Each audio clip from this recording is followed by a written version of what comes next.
Welcome back, leaders and changemakers. My name is Golden, founder of House of Golde Refining Academy, and you're in for a life-changing experience. Today, we're going to get into the essentials of change leadership, who you need to be, what you need to do to activate change in your organization and team, and practical strategy. If you don't have a degree in management, or if you're new here, or if you're a leader, someone who has a business, but you're realizing that there's some skills that you're missing, some gaps that you need to fill, don't worry, I got you. This channel is here to help curate your legacy mindset so you can actively get into those teams, get into those rooms, and shift change easily and effortlessly. So if you're a new founder, a startup, if you run a business, but you're noticing, again, there's some things that you're missing, you're in the right place. I've been invited to take an 8-week certification with CCL, Center for Change and Leadership.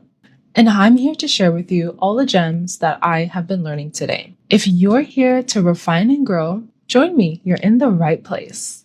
Let me know which one can you identify with. When you hear about change going on in your organization, within your team, or just your life dynamic, what exactly do you do? How do you react?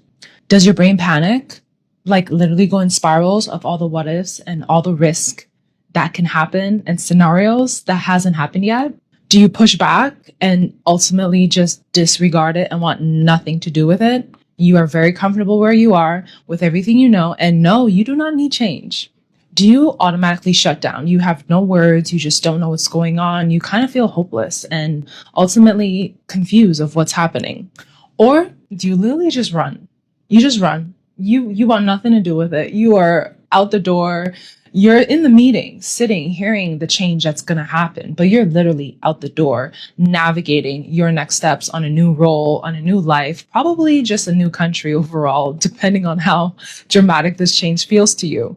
Today, I'll show you how to catch the moment and flip it into a clear strategic leadership strategy in under 60 seconds. I got you, right? Time is money, right? We don't got time to waste. So let's get right into this. I'm Golden Johnson, and I'm the founder of House of Golde. You are here witnessing a journey of mine. I love to take certification paths and show you all what that journey looks like, how you can use it in your life.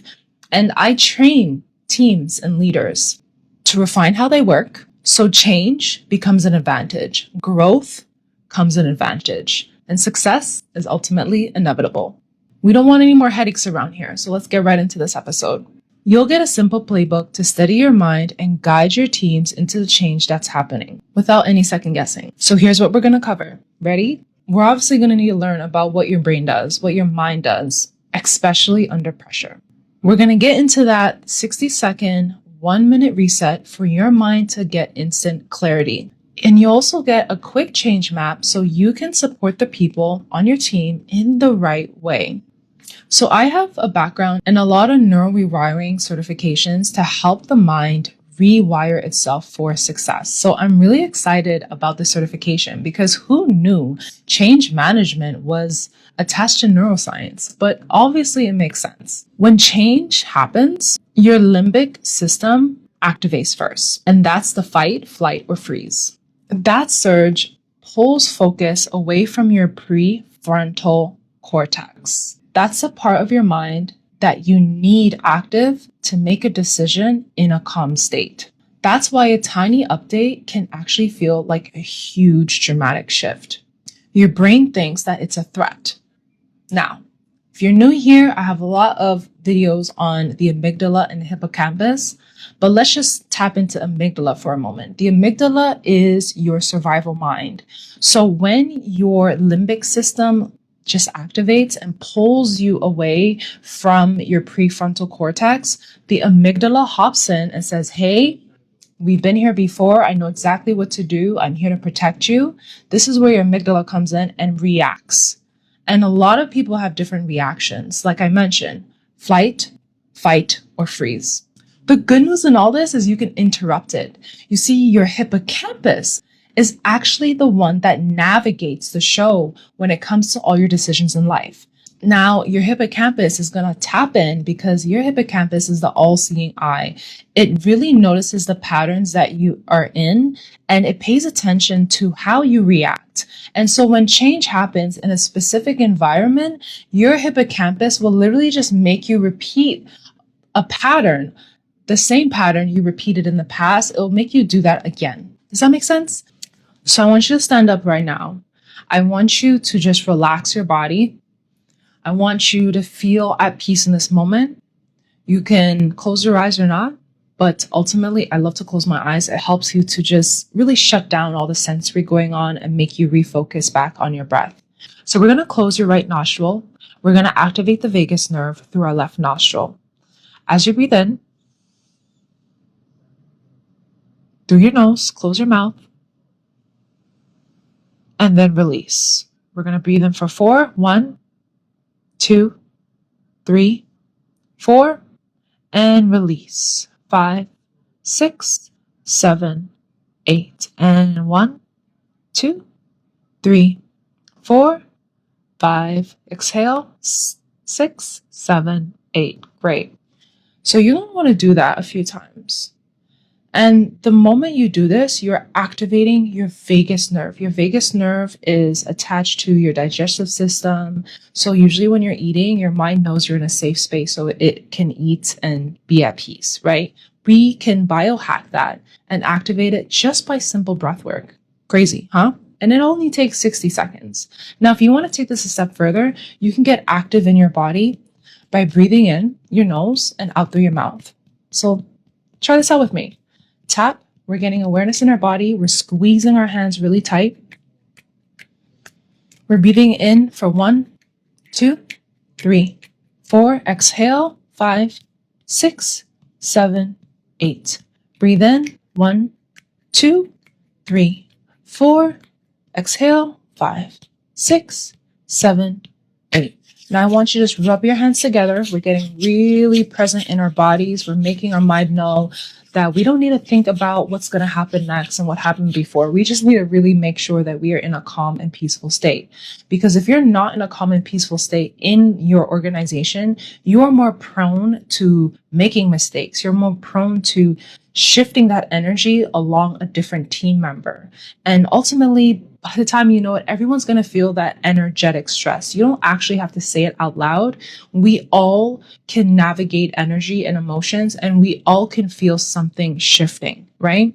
So the more you do this, the more you're going to activate your hippocampus. Your hippocampus is aware of the patterns that you take. It's aware of the actions and responses you have. It's aware of your thoughts. It's aware of everything. Think of it like the all-seeing eye, that thing in your mind that's seeing everything you do. And when you get into a flight, fight, or freeze state, your hippocampus is going to let the amygdala come in and do its thing. But we don't want that to happen anymore. We want to detach from the amygdala. We want to get present in our body, in our mind, and we want to be the leaders. We want to take the action and let the amygdala be there, sit with it, but also now shift to your hippocampus and show your hippocampus how to navigate and direct you when you are in this state of mind. So I talk a lot about this in my training courses for legacy, entrepreneurial embodiment, for mindset mastery. And ultimately, we're going to get a little trickle of that today. Now that you have an idea of how to ground yourself in under 60 seconds, let's talk about strategy. Because when you are present in the moment, when you are calm in what's going on around you, is the only time you can actually take some strong strategic steps so you can create outcomes for your teams and the change you want to happen in your organization. So are you ready to move on? Let's go. So now it's time to do the big ask. You're going to invite your teams in the room. You're going to say, hey, everyone, we have a change coming. And before we get into that change, I want us to all get into a calm, clear, and supported state. I want you all to know this is a safe space right now. I want us to get in tune with our well-being. So it's going to feel a bit odd, guys, but sit down with me.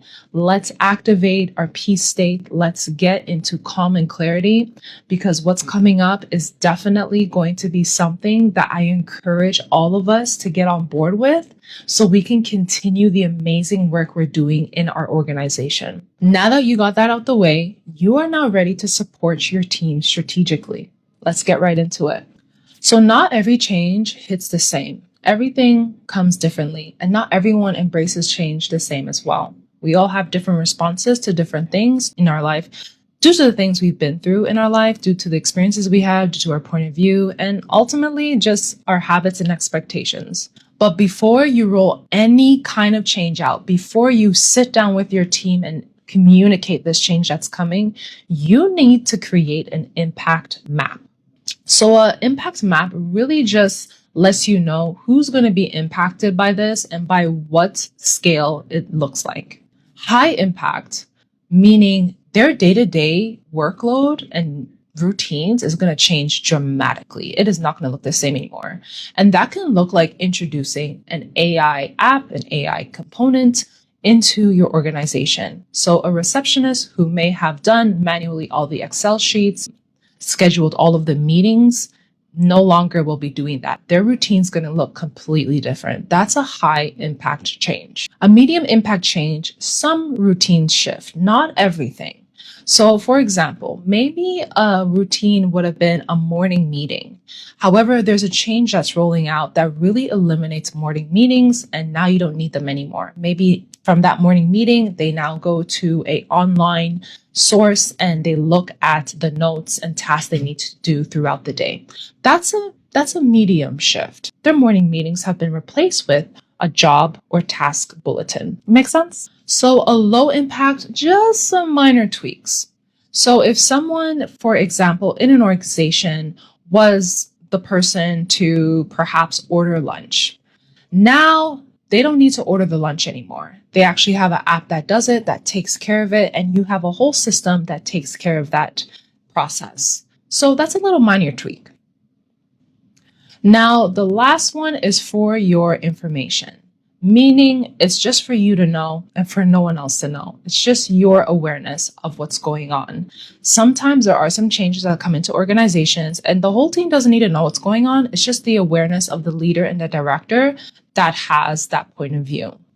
I want you to use this type of language into your emails, into your announcements, into your trainings. It ultimately keeps things calm and clear. When you say high impact, people will understand what it is. When you say medium, people understand what it is. The thing is that when you're introducing change to an organization, it's the awareness and knowledge that people ultimately need. So they need to be aware of how much of a change is happening. Is this going to take away from my job? Are you going to replace me one day? Which is why a lot of people get scared. They fight, they flight, right? They leave their organization thinking, well, I'm going to lose my job eventually. They replace me with this AI app that orders lunch. I'm not needed anymore. But if you come in and say, hey, everyone, we have a medium impact change coming in, your day-to-day is still going to look the same. We're going to take this task out so you can have a more day of flow and activate your attention towards more important things that's going to drive the growth into our business, right? So that looks different than, hey guys, we're just going to replace you with this app that's going to take your orders for lunch. That doesn't really give support and security to someone. No matter if it's a small change, a medium change, it is your duty to make sure that your team feels safe, calm, clear, and supported. So let's talk about a little story that I had when I was in an organizational change environment. A leader swapped the team's go-to corner. It was beautiful. There was like plants there was a mat for them, there was chairs and everything like that. People were really just upset when it happened. They literally just swapped it out.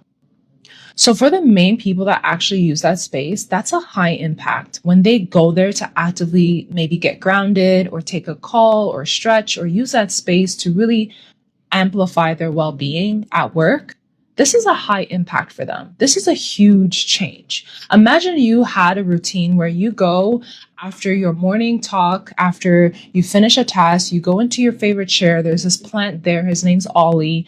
All of a sudden, Ollie's gone. You come to work one day, Ollie's missing. What is going on?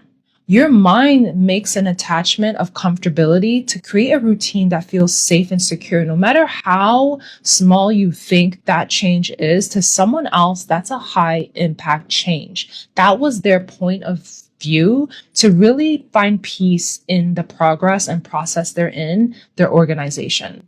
So there's for occasional sitters that maybe just walk on through here and there. It's not really part of their routine. That's a medium impact. And for others, it was just a for your information. Some people just they never used it. So when you don't tell them about it, it doesn't really affect them that much. They're like, okay, well, I never use it anyway, so that's okay. So along that scale I just shared, it's the same change, but as you notice, there's a different impact. This is why your map matters. So the next strategy I'm going to introduce to you is 3 to 5 questions you should answer before you introduce change. Number 1, do you have what you need for this change to happen effectively? Number 2, what's still unclear? What still needs to be known? Sometimes the impact is unclear. We don't know how much it's going to impact someone. So you probably want to have some lunch and learn, some Q&As, some meetings around the impact of something that's going on in their role or organization that you're looking to shift and phase out. If you don't have this awareness, then ultimately you are really moving in cruelty. Making change without having someone else's awareness and impact on it is really going to shift the dynamics of your organization. Eventually, people are going to leave, flake out. They're not going to like their job, and the culture and the energy is just going to change, and not in a good way. Number 3, what do you have right now that you can use to help shift that change? Who can you call on to help embody this change that's happening and empower them to really just make people feel okay with it? 4th question is, what do you have right now that is going to get in the way of that change? So for example, I'll go back to the example of swapping out the app for scheduling. The reception used to do it. Now this app's going to do it. Do you need to purchase the app, the software? Do you need to update all your computers to support what's going on, right? There is a whole process that you need to have awareness in when it comes to creating that change environment. There's always a back end to change. You don't just go to someone and say, hey guys, we're changing. You need to have an understanding of what that process and routine looks like for everyone across all the teams, so you can understand what needs to change, what needs to get swapped out. So if you're going to be replacing a receptionist who did all the scheduling with an AI, you're probably going to need to update your phone system. You're probably going to need to get a software that's going to answer the calls on behalf of the receptionist. And then you're going to have a whole flow section where people go to in the directory without a human directing them to it, right? I'm sure we all understand those automated calls where you press 1, you press 2 for this department, you press 3 for that department. But now with AI around, AI can actually speak. So you're probably going to need to hire a prompt engineer to get the voice of the organization very clear, the brand voice very clear on the phone. You're going to need to sit down with some experts to get this app involved and embodied in the organization and in flow. So it's not that you're going to always have to keep checking back in, making sure that it's working. You want to do it right the first time. So this is exactly the best way to do this, is to really audit what's going on for that change to happen. Perhaps even when it comes to that app, you also need to update your Wi-Fi. You probably need to get bigger storage room, maintenance room, right? There's a lot of things you need to consider with change, not just with people, but the back end of technology as well. Lastly, I want you to recruit some change champions. I want you to actively find the best person who is good with interacting with people, who are really just that energy, that personality of the organization. Sit down, talk to them, let them know what's going on. You want to, again, move in the back end, let everyone be aware of the change that's happening And that's the leaders, the directors before the front end, just so you can ease them in safely into a nice and supported change environment. Some folks want facts and timelines. Others need story and context. There's also people on your team who are planners and they need checklists. Hit all three of those, and now you're starting to actively engage with the different types of people on your team and how they embrace change and need that information done. So I don't want you to just send an email saying, hey guys, we're going to replace the receptionist with an AI scheduler, right? No. We want to have a meeting. We want to tell a story. We want to give context. We want to explain the why. Some people don't want the why, but other people's do. So you want to really understand who's on your team, what personalities they have, and how to relay this information is very key. Now, when it comes to training, because yes, you're going to need to train for change. High impact roles, remember on the impact map, high impact roles get deeper and longer training, and they ultimately need it earlier on. So be sure that when you introduce that change, you also have a timeline of training. Someone's not just going to pop up the next day and say, okay, things have changed, we're on to the next. People need training. People need to rewire their mind and shift into that change. So FYI groups, like for your own information groups, they just need a simple meeting, maybe a post-it, maybe a memo, maybe an email, nothing that serious. They're not that attached to what's happening. So once you understand that high impacts needs those workshops, needs those deep training, needs time, compared to the FYI groups that just need a simple email, a simple update, you're going to start to save money. You're going to start to save time and allocate your energy and focus towards actively accelerating change in your organization. This is ultimately how you save time and build trust. Speak their language, give them what they need, let everybody else succeed. As a leader, I'm going to need you to show competence and care. Yes, change is happening, but I also want you to show that you care about the attachments, the routines that they have developed in this organization. It's their second home after all. And you don't have to know everything. Just set the goal, share the plan, and stay present, and make sure that you have a change champion on your team, like myself, that is actively helping you move through that change and shift through those timelines and phases for your organization's success.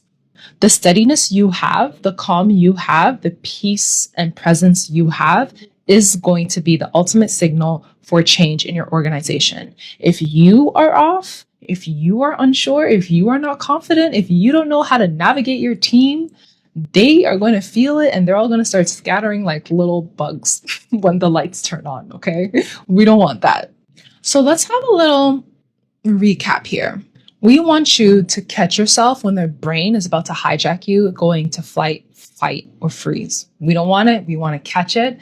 We want to simmer down, and we want to collectively or singularly get into the peace state. We want to breathe for 4. We want to exhale for 5.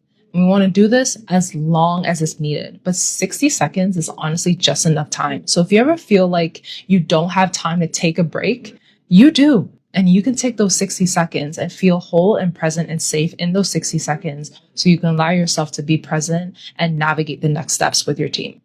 You also want to have your map impact. You want to be aware of who's going to be affected by the change most and who's going to be affected by the change least. You also want to have questions answered before the questions start rolling in, right? And you also want to have a change champion with you, someone who is there actively helping you. Just keep everyone on the same path, in the same mindset, the same change, but different practices for each person goes a long way. So you want to have someone just like myself, just navigating you along that change timeline. Okay, so let's wrap this up. You want to have a message delivered by the style that they're in. Remember? So someone might need a whole workshop, weeks of training, and that's okay. Some people just might need an email. We want to know where they are so we can support them and secure them in that change that's happening. Steady your mind, take action for peace, meet with your change champion, collaborate with them. and tailor the support and change you need for that shift to happen. This is how you lead with unshakable confidence. This is how you become a legacy leader. Now, if you want a change checklist just to make sure that you're on the path, then definitely look through the description, click on that link, and I have a gift for you to help you shift through change easier, faster, and with confidence, of course. That's why we're all here. Thanks so much for watching Refining Change, the science and strategy of unshakable transformation. If you're ready to keep your mind clear and your teams and organization aligned, hit like, subscribe, follow. I'm going to share more notes from the CCL Center for Change and Leadership and share with you all the gems that I am picking up in my certification as an organizational change management practitioner. Your top priority should be your team's success, should be how you operate and how you lead. Your top priority should be your growth. If this video helped you in any way, definitely share it with a colleague, with a friend. Start to navigate, start to think about what change looks like for you in your organization. I trust this video has given you a great step into a beautiful timeline of change and success. Until then, you take care. And if you are in the midst of change and you are looking for an organizational change management practitioner, someone who can really help you take the actual strategic steps so you can make sure that your teams are safe, supported, and clear and secure in their job shifts, then definitely reach out. Again, I'm here for your success. I am so excited to see your growth. Let's refine change together so we don't have to be scared of it in the future. Ta-ta!